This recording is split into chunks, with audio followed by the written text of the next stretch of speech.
Yo, what's up YouTube? I'm Max. This is my affirmation video. It's my affirmation journal of a book I'm copying called The Power of Now by Eckhart Tolle. I have everything written here. I'm Max. This is my affirmation video. I'm just going to go ahead and read it in one take. And this is the impermanence and the cycles of life. However, as long as you are in the physical dimension or linked into the collective human psyche, physical pain, although rare, is still possible. This is not to be confused with suffering, mental, emotional pain. All suffering ego created resistance. Also, as long as you're on this dimension, you are still subject to a cynical nature and alive impermanence of all things. But you no longer perceive this as bad. It just is as it is, and this allowing its isness of things is the deep dimension underneath the play of opposites, and that which it reveals itself to you as a binding peace, an unchanging deep stillness and uncaused joy, good and bad.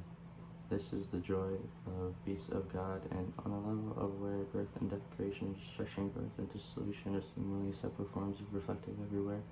In the life, the cycle of the star of the planet, the physical body, tree of flower on the rise, nations, political systems, civilizations, inevitable cycles of gain and loss, and the life of individual, they are cycles of success. And when these things come to you and then they thrive in the cycles of failure, or whether it disintegrate, you have to let them go in order to make room for new things to arise, for transformation to happen. If you cling and resist to that point, it means that you're refusing to go with the flow of life, and you will then suffer. It is not that true of that cycle. If good is drawn to the cycle, except in the mind's judgment, growth is usually considered positive, but nothing can grow forever. If growth of whatever kind or whatever we go on to, it will eventually become monstrous and destructive. Disillusion is needed for now, and to the growth to happen, one cannot exist without the other. To go down on a cycle in which is absolutely essential. Spiritual realization, you must have failed at deep some level of experiences, some deep loss or pain to be drawn to the spiritual dimension, or perhaps your very success became empty and meaningless, turns out to be failure that is considered every success, every failure in the world in which say you reform, everybody fails sooner or later. Of course, everybody of achievement in which comes to you is not on forms or impermanent. You can still be active and enjoy manifesting and creating in new forms of circumstances, but you won't be identified with it. You don't need to give it to you a sense of self that are not self of life, situation.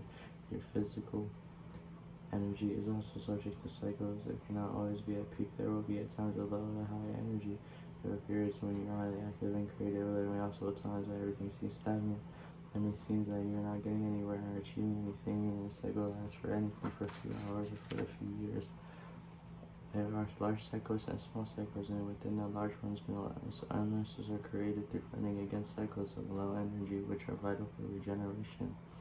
The compulsion to do, the tendency to derive your sense of self-worth from identity or external forms of achievement, an inevitable illusion as you're identified with your mind. This makes it harder or impossible for you to accept cycles and allow them be. Thus, the intelligence or organism takes over you, and you see self-protection measure and created illness in order to force you to stop, so that necessary regeneration can take place in sync with nature of the universe that is ranked in the impermanence of all things and situations.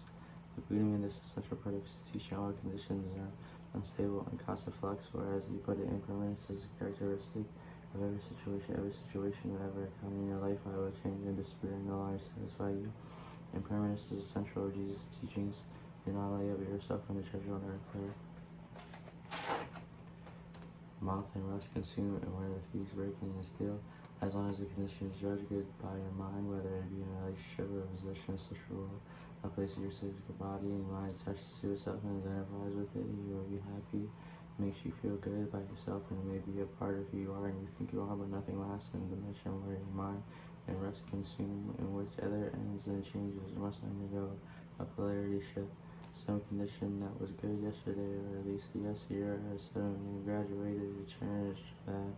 Same condition that made you happy that makes you unhappy. The prosperity then comes back to you in consumerism tomorrow. A happy wedding and honeymoon becomes unhappy divorce, and unhappy coexistence. Or a condition disappears, so its absence makes you unhappy. When a condition or situation in your mind attach yourself to be identified with, change that disappears, the mind cannot accept. It will cling to the disappearing condition and resists change. It is almost as if a limb was torn off your body. We sometimes hear of people who have lost all their money and reputations that have been ruined committing suicide. Those who are extreme cases, others whenever a major loss of one of a kind or another occurs just beyond deeply unhappy make themselves ill. They cannot distinguish between their life and their life situation. I recently read about a famous actress who died in her 80s. As her beauty started to fade and become ravaged by old age, she grew desperately unhappy and it was crucial to have identified with the condition. Her external appearance first condition gave her an unhappy self, and made her an unhappy one. As she had been able to reconnect with the formless, timeless essence within, she had watched the loud fading of her eternal form in a place of serenity and peace. Moreover, her external form would have become increasingly transparent to the light, shining through some of the ageless true nature, so her beauty would not reveal fade, but simply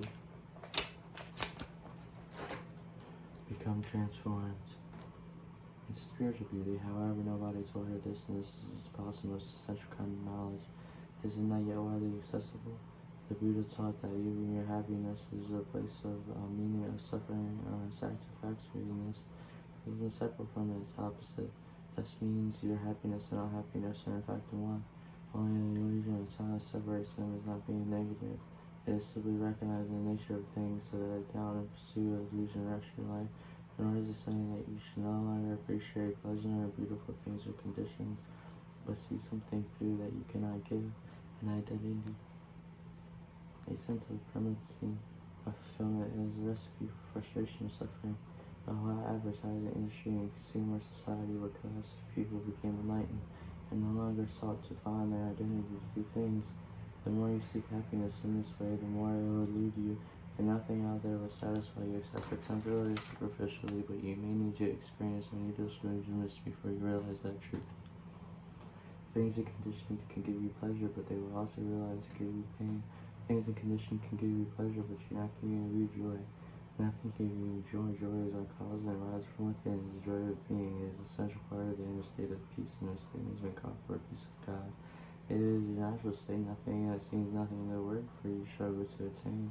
Many people never realize there could be a salvation in anything possessed or attained. As we do realize, I often become world and really in the past. If nothing can be your true fulfillment, what is there left to strive for? What is the point in anything? The Old Testament prophet must have arrived at such a realization when he wrote, I have seen everything that is done under the sun, and behold, it is vanity shining after the wind. When you reach this point, you are one step away from despair and one step away from enlightenment. A Buddhist monk once told me all I have learned in his 20s years that I have been a monk, I can sum up in this one sentence. All that arises passes away, this I know. What he meant, of course, was this: I have learned to have to know this is what it is. I have learned to allow the present moment to be, and to accept the impermanent nature of all things and conditions, as I have found peace. To offer no resistance to life, and to be in a state of grace, ease, and lightness. This is no longer dependent upon things in a certain way, good or bad. It seems almost paradoxical when you enter an interdependency in form and is gone, and the general conditions of your life allowed, for instance, improve greatly. Things, people, or conditions that thought you need to have your happiness come to within you, your struggle on your part, and you order to enjoy and appreciate them. While the last of these things, of course, will still pass away.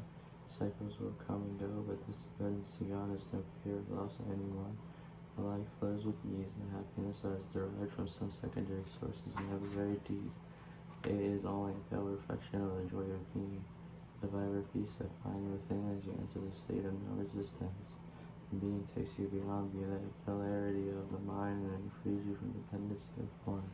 Even if everything were to collapse and crumble around you, you will still feel deep inner core of peace, and you may not be happy, but you will be at peace. Can I take it back? This is an Impermanence of All Things, Impermanence and the Cycles of Life by Eckhart Tolle in the book The Power of Now. I'm Max. It's my affirmation video to my affirmation journal. I appreciate you. Thanks for listening. I'm out.